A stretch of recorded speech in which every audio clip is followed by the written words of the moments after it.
Good morning বন্ধুরা। এখন অনেক সকাল হয়ে গেছে, বাইরে বৃষ্টিও হচ্ছে। তো তারপর আবার দিদিরা এসছে, ওরা একটু পরে আবার একটু বেরোবে, হাবড়ার দিকে যাবে।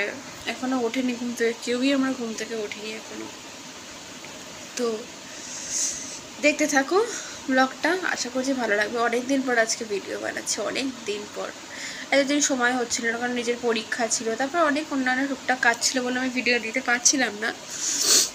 এখনও দেওয়ার চেষ্টা করব, তো দেখতে থাকো। এই দেখো আমাদের পিছনের বাগানের পোর্শনে কি অবস্থা, পুরো ওই মাথা পর্যন্ত জল জল জমে একসার। এই দিকটা অতটা জল যায়নি, গেছে হচ্ছে এই পাশটা, এইখানটা দিয়ে। একটু হলেই কলপাড়ে উঠে আসবে, আর একটু হলে পরেই। নিধি, সাঁতার কাটবি?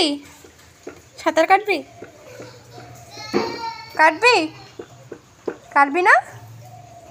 আচ্ছা বেশ।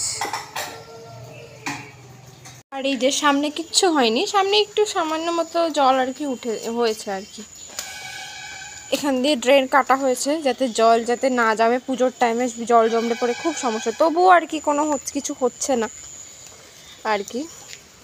এবার দেখার ভালো হচ্ছে পুকুরের তো মনে হচ্ছে এখানে বসলে পরেই পা ডোবানো যাবে, এত জল উঠে গেছে। আর দুদিন বৃষ্টি হলে পরেই ব্যাস জল একদম উপরে। ওই যে দুদিন বৃষ্টি হতে হবে, দুদিন বৃষ্টি হলে পরেই জল উপরে। এই যে